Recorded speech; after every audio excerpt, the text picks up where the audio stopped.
Votre révélation vient-elle de Dieu ou de la tromperie? Récolte trop souvent une aridité spirituelle et s'expose au jugement silencieux de la vérité éternelle. Elle court après des révélations et des expériences spirituelles qui promettent le confort, la prospérité terrestre et une satisfaction immédiate, mais qui, en réalité, ne font qu'entretenir une superficialité dangereuse, nous rendant vulnérables à chaque vent de doctrine et à chaque murmure de l'ego. Cette recherche constante de nouveauté, de sensations, de ce qui est perçu comme le dernier message de Dieu, est devenue l'opium de l'âme, anesthésiant la capacité à discerner l'authentique de l'imposture. Tandis que le monde hurle au scandale et que l'hypocrisie gangrène les chairs, beaucoup parmi vous se sentent frustrés, désorientés, lassés par des réponses qui sonnent creux, par des promesses vaines et des prophéties qui n'apportent aucune fondation solide. Vous aspirez à quelque chose de plus profond, une ancre inébranlable dans un océan d'incertitude. Vous avez fréquenté ces assemblées où l'on vous a dit de suivre votre cœur, d'écouter cette voix intérieure qui serait le Saint-Esprit, de vous fier à des impressions ou à des signes plutôt qu'à la parole écrite, scellée, immuable. On vous a vendu une foi simpliste, une foi qui évite le conflit, qui contourne la dépravation humaine et qui dilue la sainteté de Dieu pour la rendre plus accessible. Cette foi-là, qui cherche le trésor dans les bénédictions matérielles plutôt que dans la communion intime avec le Créateur, est une foi malade. Elle a produit une génération de croyants fragiles, aisément séduits, incapables de soutenir la vérité face à l'adversité, parce que leur fondation n'est pas Christ, mais une chimère de leur propre désir travesti en divinité. Charles Spurgeon, le prince des prédicateurs, avec une clarté prophétique, nous exhorte à revenir à la source inaltérable. Il nous avertit que la tentative de rendre la croix agréable, de la dépouiller de son exigence radicale, n'est rien d'autre qu'un adultère spirituel, une trahison silencieuse qui se joue dans les cœurs de ceux qui cherchent la gloire de l'homme plutôt que la gloire de Dieu. L'évangile du confort vous a promis une paix immédiate, une résolution rapide de vos anxiétés, une prospérité sans effort. Il a peint un Dieu domestiqué, un serviteur de vos ambitions, un garant de votre bonheur personnel. Mais cette promesse est une illusion, dangereuse, car elle vous détourne de la vérité amère et nécessaire. La vie chrétienne est un chemin étroit, pavé de renoncement, de persévérance et de confrontation constante avec les ténèbres de votre propre cœur. Si la Bible est devenue un simple accessoire, si la prière n'est plus qu'une liste de requêtes, et si la recherche de Dieu est subordonnée à la quête de sentiments ou de signes extérieurs, alors vous êtes sur le chemin de l'auto-illusion. Cette douleur sous-jacente que vous ressentez, cette insatisfaction spirituelle persistante, n'est pas le fruit du hasard. C'est l'âme qui crie famine, l'esprit qui refuse de se nourrir d'ersatz, le cœur qui, malgré les apparences, ne trouve pas de repos dans les artifices d'une foi édulcorée. Beaucoup d'entre vous ont été blessés par des leaders qui ont abusé de leur position pour manipuler, par des doctrines qui ont promis la liberté, mais ont engendré la confusion, par une superficialité qui vous a laissé seul face à vos doutes les plus profonds. Vous avez vu l'hypocrisie à l'œuvre, les compromis avec le monde, et vous vous demandez si l'Église, telle qu'elle est pratiquée aujourd'hui, a encore quelque chose de véritablement divin à offrir. Cette frustration est légitime, elle est même prophétique, car elle révèle la soif d'une authenticité que le christianisme moderne semble avoir perdue. C'est pourquoi nous devons, avec le regard aiguisé de Spurgeon et la fermeté de la parole, démasquer l'ennemi commun qui se cache Derrière ces révélations douteuses, l'idolâtrie du soi, l'orgueil religieux qui préfère l'écho de sa propre voix à la majesté immuable de la voix de Dieu. Le vrai trésor chrétien ne réside pas dans une succession de nouvelles visions ou de prophéties extravagantes, mais dans la foi simple, profonde, nourrie par l'Esprit Saint qui nous ancre dans les Écritures et nous conforme à Christ. La question n'est plus de savoir si vous avez eu une expérience, mais si cette expérience vous a conduit plus près de la sainteté biblique, de l'humilité radicale, de la repentance sincère et d'une dépendance absolue envers la souveraineté de Dieu. La question est de savoir si vos révélations vous ont rendu plus semblables à Christ ou plus centrés sur vous-même, vos désirs et vos ambitions. La vérité éternelle, celle qui a traversé les âges, se distingue par sa constance, sa capacité à briser l'orgueil et à exalter le Rédempteur. Elle n'est pas malléable aux caprices de l'homme. Permettez-moi de poser une question brutale qui violera peut-être les recoins les plus intimes de votre âme, mais dont la réponse honnête est la première étape vers la libération.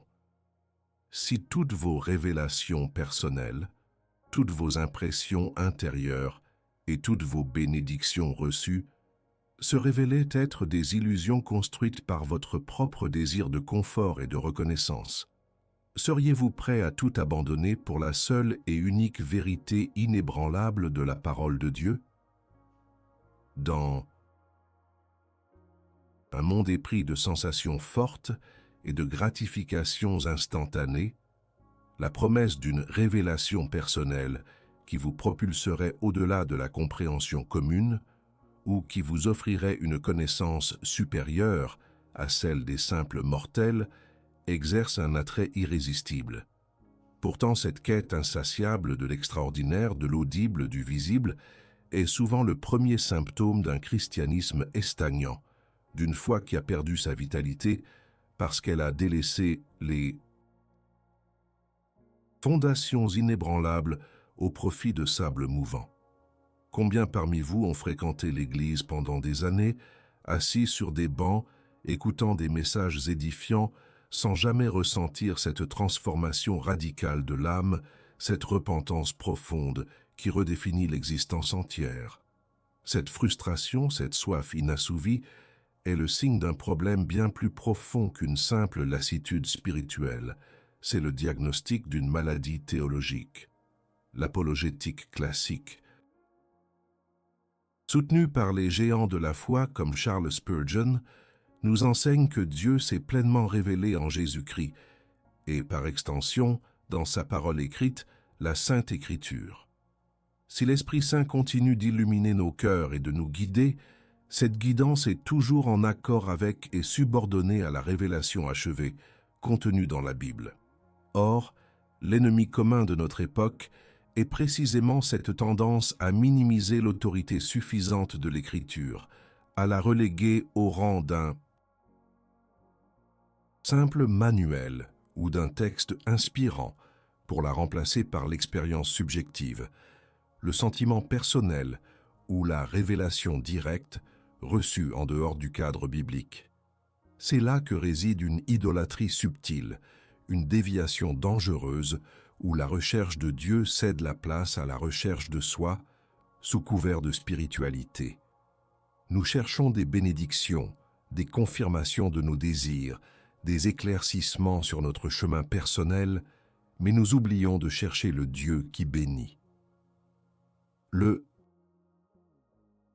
cœur de l'homme déchu est un puits d'illusions, un maître dans l'art de se tromper lui-même. Lorsque nous nous ouvrons à des révélations qui ne peuvent être solidement ancrées et testées par la parole de Dieu, nous ouvrons la porte non pas à l'esprit de vérité, mais à l'esprit d'erreur, qui se déguise en ange de lumière pour nous flatter et nous égarer. Spurgeon n'a jamais prêché un évangile qui encourageait la course aux expériences extrêmes ou aux prophéties personnelles comme mesure de la foi. Au contraire, il appelait à une immersion totale dans l'Écriture, à une méditation profonde de la parole qui, seule, a le pouvoir de sonder les reins et les cœurs, d'exposer le péché et de révéler la majesté du Christ. Le trésor impérissable du Saint-Esprit n'est pas une collection de messages secrets ou de visions ésotériques.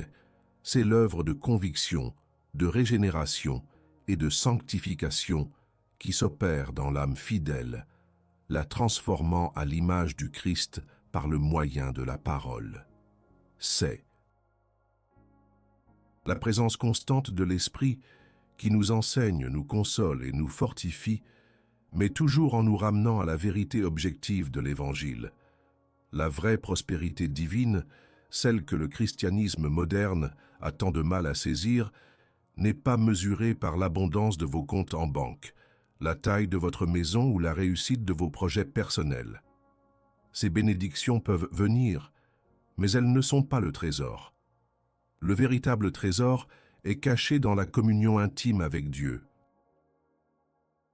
dans la connaissance profonde de sa personne révélée, dans la joie ineffable de sa présence, même au milieu de l'adversité.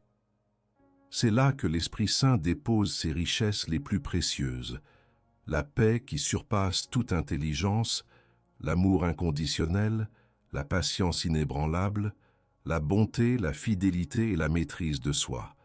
Ce sont des fruits de l'Esprit, des preuves tangibles d'une œuvre divine, et non des artifices de l'émotion humaine. L'ennemi commun que nous combattons, ce christianisme sans la croix, ou cet évangile du confort, ne veut pas que vous découvriez ce trésor. Il veut que vous restiez dans la superficialité, que vous poursuiviez des chimères, que vous restiez centré sur vous-même et sur ce que Dieu peut faire pour vous, plutôt que sur ce que vous pouvez être pour lui. Il vous pousse à ignorer la dépravation humaine, à minimiser la sainteté de Dieu et à rejeter la nécessité absolue du repentir et de la soumission. Mais la vérité éternelle, celle que Spurgeon a prêchée avec tant de ferveur, ne transige pas. Elle expose la vanité de nos quêtes autocentrées et nous appelle à une révélation authentique, celle de Christ crucifié, la sagesse de Dieu et la puissance de Dieu pour ceux qui croient. Votre âme a faim de cette vérité, non de paillettes spirituelles. C'est la substance qui compte, pas l'ombre, la soi-disant révélation qui ne vous confronte pas à votre péché, qui ne vous appelle pas à l'humilité, qui ne magnifie pas la souveraineté absolue de Dieu, est une illusion. Elle est un miroir tendu à votre propre ego, reflétant ce que vous voulez entendre plutôt que ce que Dieu a réellement dit. La Bible est suffisante. Elle est la lampe à nos pieds et la lumière sur notre sentier. Chaque révélation qui prétend ajouter à elle, ou même la remplacer, doit être rejetée comme une tromperie, peu importe à quel point elle semble belle ou puissante à l'œil humain. Le chemin vers la véritable prospérité divine n'est pas de chercher des raccourcis spirituels ou des messages exclusifs, mais de se prosterner humblement devant la parole, de l'étudier, de la méditer et de la laisser nous transformer.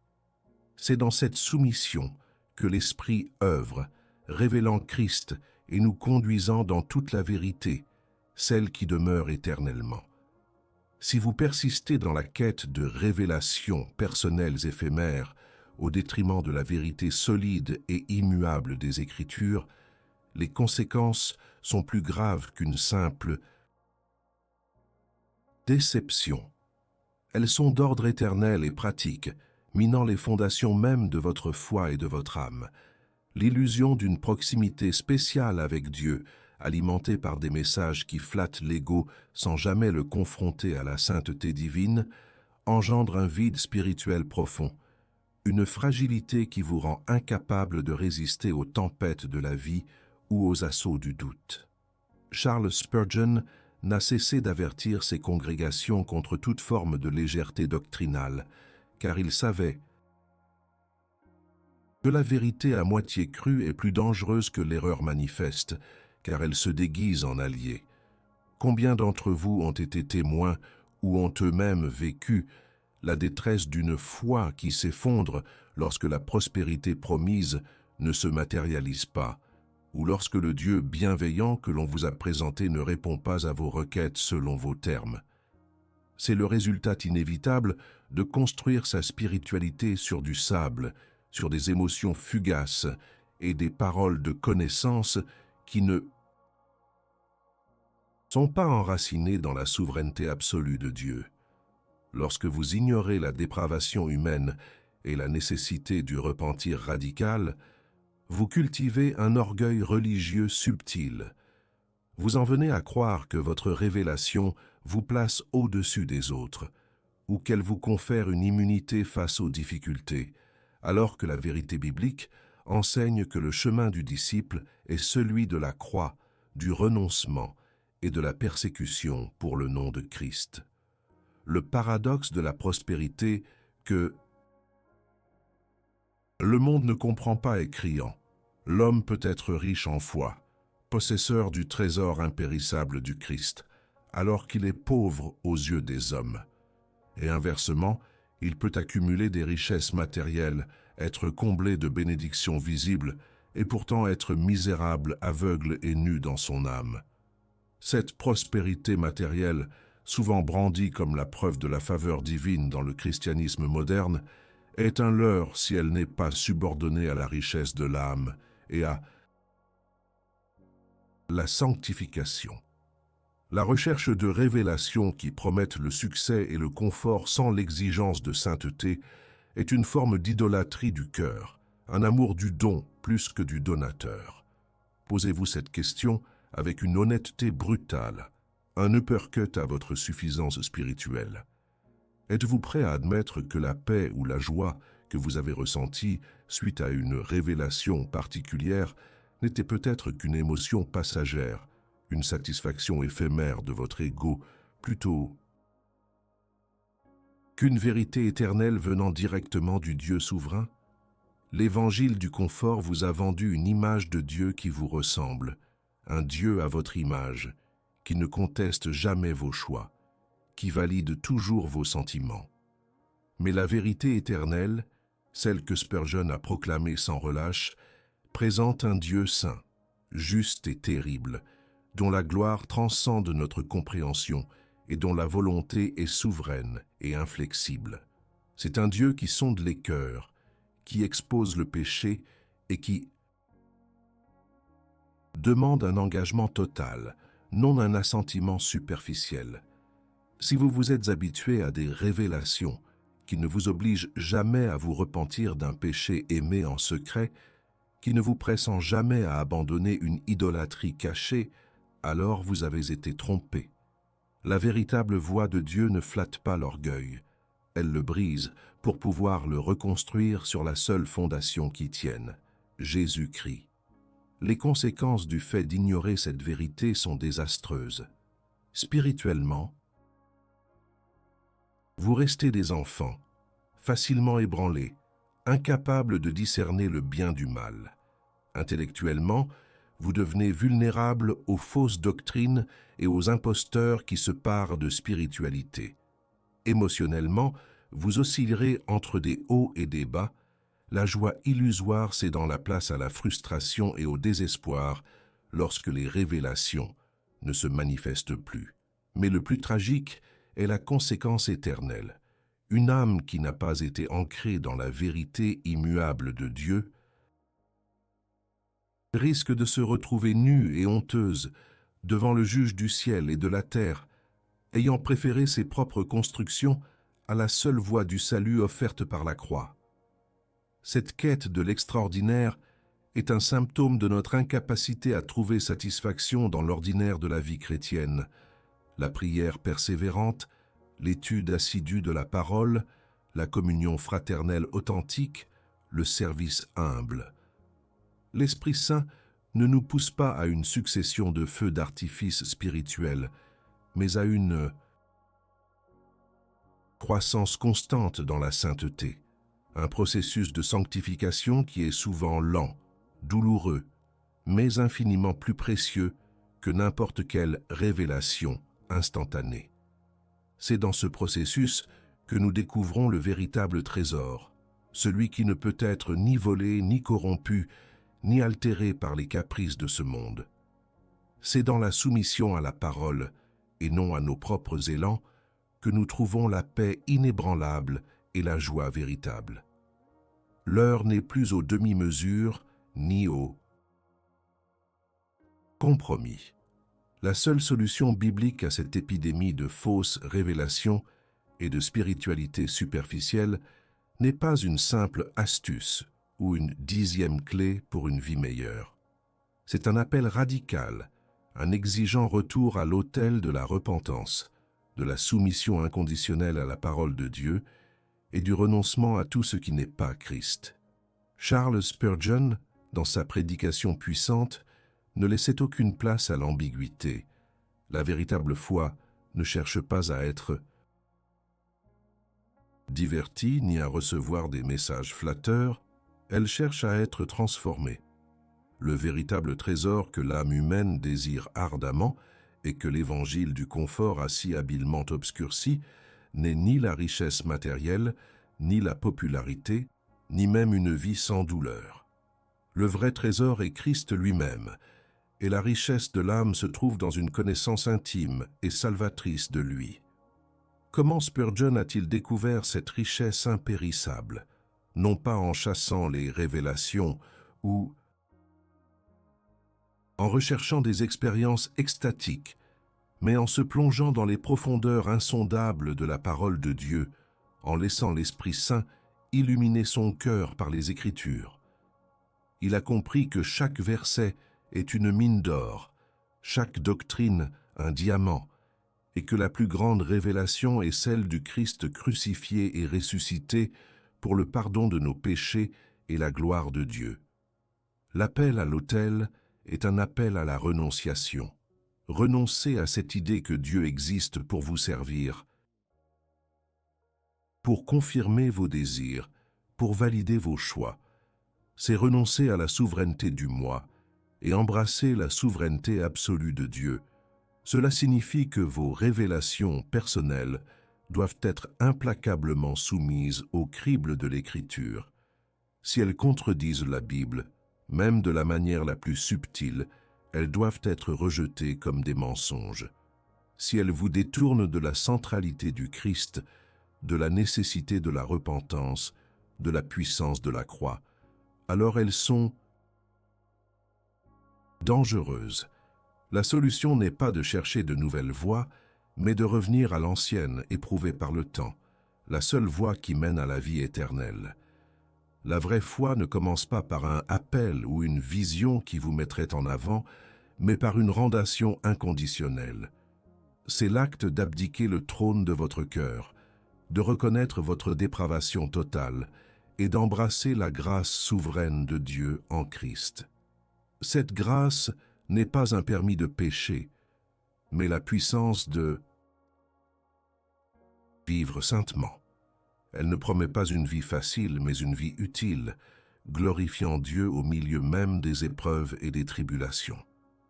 La sanctification, ce processus divin de transformation à l'image du Christ, est le fruit de cette soumission. Elle ne vise pas votre confort, mais votre conformité au Fils. Pour beaucoup, l'idée de la richesse de l'âme est étrangère. On nous a conditionnés à penser en termes de bénédiction matérielle et de succès mondain. Mais Spurgeon, confronté à la misère et aux défis de son époque, a démontré que la plus grande richesse est d'être pauvre en esprit, de ne compter sur rien d'autre que la miséricorde de Dieu, la prospérité divine, la vraie, et de posséder le Christ, de le connaître intimement, de se réjouir en lui, quelle que soit notre condition terrestre. C'est la satisfaction qui vient de l'obéissance, de la contemplation de sa gloire, de la certitude de son amour inébranlable et de sa présence constante par l'Esprit Saint. Ce chemin est ardu, exigeant, et il n'y a pas de raccourci. Il demande d'étudier la parole de Dieu avec diligence, de la méditer profondément, de la laisser façonner votre pensée et votre cœur. Il exige une vie de prière fervente, non pas pour exiger des révélations spectaculaires, mais pour intercéder, pour adorer, pour confesser et pour demander la force de vivre selon sa volonté révélée. Il implique une communion authentique avec d'autres croyants qui sont eux aussi engagés dans cette quête de la sainteté biblique, pas de l'expérience facile. L'Esprit Saint ne vous guidera jamais en dehors des Écritures, il vous y conduira toujours, car c'est là que réside la vérité inaltérable et éternelle. La véritable révélation est celle de la croix, où le Fils de Dieu s'est offert en sacrifice pour le péché de l'homme, où la justice et la miséricorde se sont embrassées. C'est une révélation qui vous brise, vous humilie, mais qui, paradoxalement, vous relève et vous restaure. C'est la révélation que vous êtes un pécheur sans espoir, incapable de vous sauver vous-même, mais que Dieu, dans sa souveraineté et son amour, a pourvu à un Rédempteur. Il n'y a pas de plus grand trésor, pas de plus profonde révélation que celle-là. C'est la base de toute vraie foi, le fondement de toute espérance éternelle et le moteur de toute sanctification authentique. Rejetez les illusions, embrassez la vérité. Nous avons parcouru un chemin ardu, confrontant les illusions et démasquant la superficialité qui ronge l'âme du christianisme moderne. Le titre de cette réflexion, « Votre révélation vient-elle de Dieu ou de la tromperie ?» Charles Spurgeon. Révèle n'était pas une question rhétorique, mais une invitation pressante à un examen de conscience impitoyable. La vérité est que l'Église moderne, dans sa frénésie de vouloir être pertinente et de grandir, a souvent troqué la profondeur doctrinale contre la largeur superficielle, le coup radical de la croix contre le confort édulcoré d'un évangile du tout va bien. Et la conséquence est claire. Une génération de croyants qui confondent l'émotion passagère avec la conviction de l'esprit et les murmures de leur propre ego avec la voix inaltérable du Dieu souverain. Charles Spurgeon, avec la clarté incisive d'un prophète et la fermeté d'un théologien classique, nous ramène sans cesse à l'essentiel, la suffisance de l'Écriture. Il a démontré, par sa vie et son ministère, que la véritable puissance spirituelle ne réside pas dans la quête frénétique de nouvelles révélations, mais dans la soumission humble et persévérante à la parole déjà révélée. C'est là que l'Esprit Saint œuvre, non pour nous donner des messages en dehors des Écritures, mais pour illuminer notre compréhension de ce qui a déjà été dit, nous transformant de gloire en gloire à l'image du Christ. Le véritable trésor n'est pas une bénédiction matérielle passagère, mais la richesse inépuisable de la communion avec Dieu par la foi dans l'Évangile. Le piège de la tromperie réside dans sa capacité à imiter la vérité, à offrir un sentiment de proximité divine, sans jamais exiger la repentance radicale ni la sanctification. Il promet la paix sans le conflit intérieur, la victoire sans la bataille et la joie sans le joug du disciple. Mais la vérité éternelle ne transige pas. Elle expose notre dépravation humaine, elle nous révèle la sainteté absolue de Dieu et elle nous pousse vers la croix, le seul lieu où le péché est expié, l'orgueil brisé et la véritable vie commencée. C'est là que réside la révélation la plus profonde, celle d'un Dieu qui, par amour souverain, a donné son Fils unique pour racheter des pécheurs sans espoir. N'oubliez jamais cette distinction fondamentale. Ce qui vous exalte vous-même, vos désirs, vos ambitions, est très probablement une tromperie. Ce qui vous humilie, vous confronte à votre péché, vous pousse à l'adoration et à la soumission à Christ seul, est très probablement la voix de Dieu. C'est pourquoi nous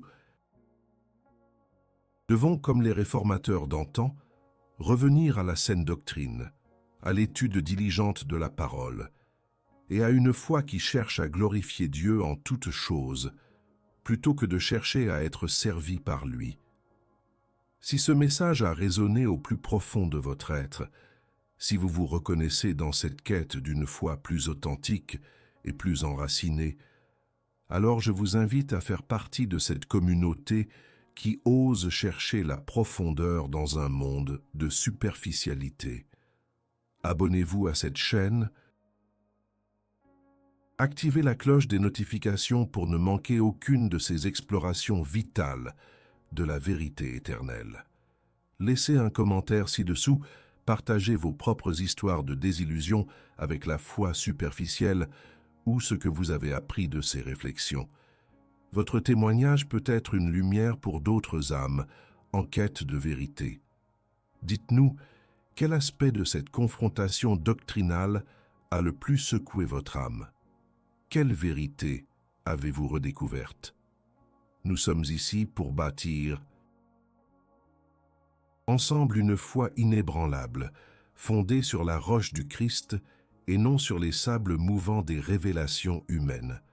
Après avoir sondé les profondeurs de la tromperie et la clarté implacable de la vérité, il est impératif de se souvenir que le chemin de la foi chrétienne authentique n'est pas une simple adhésion intellectuelle à des doctrines, aussi solides soient-elles. C'est une marche constante, une discipline quotidienne de soumission à la souveraineté de Dieu et à l'autorité infaillible de sa parole. Le danger des fausses révélations ne réside pas seulement dans les mensonges qu'elles propagent, mais aussi dans le détournement subtil de notre attention de ce qui est essentiel, de ce qui est éternel. Elles nous incitent à chercher des signes et des prodiges, des mots de connaissance qui nous confirment dans nos propres voies, plutôt que de nous confronter à l'exigence radicale de la croix.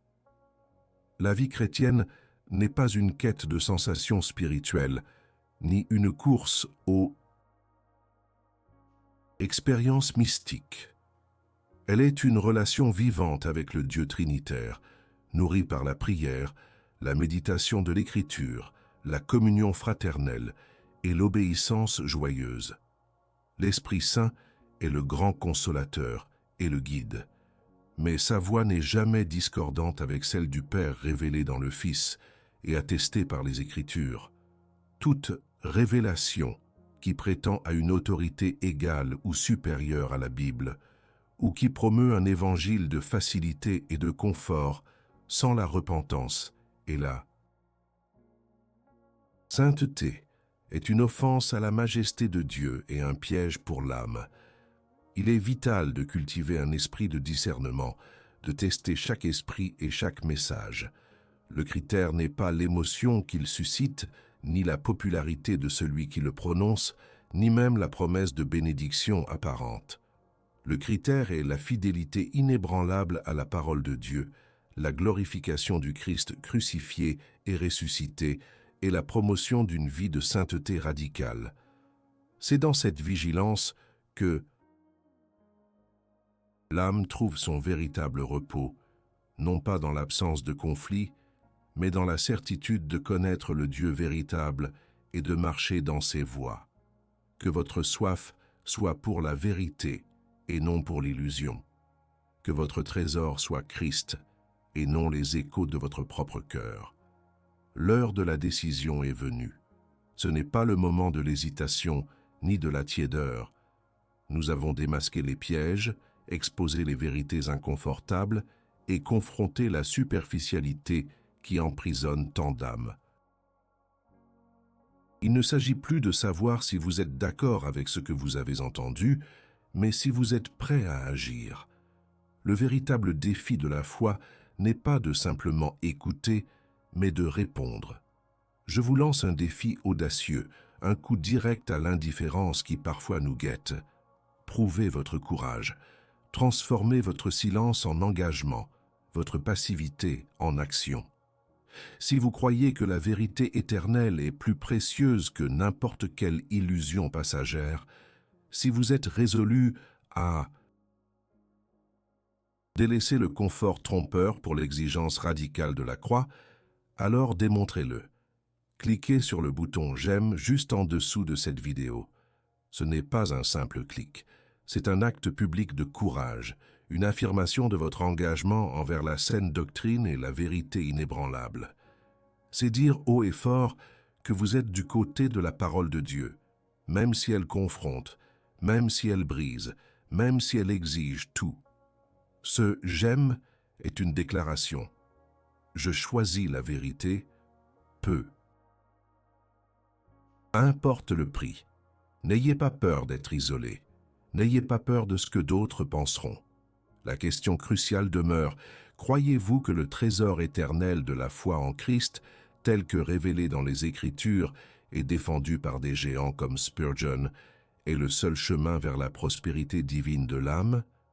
Votre j'aime n'est pas pour moi, ni pour cette chaîne. Il est pour la vérité.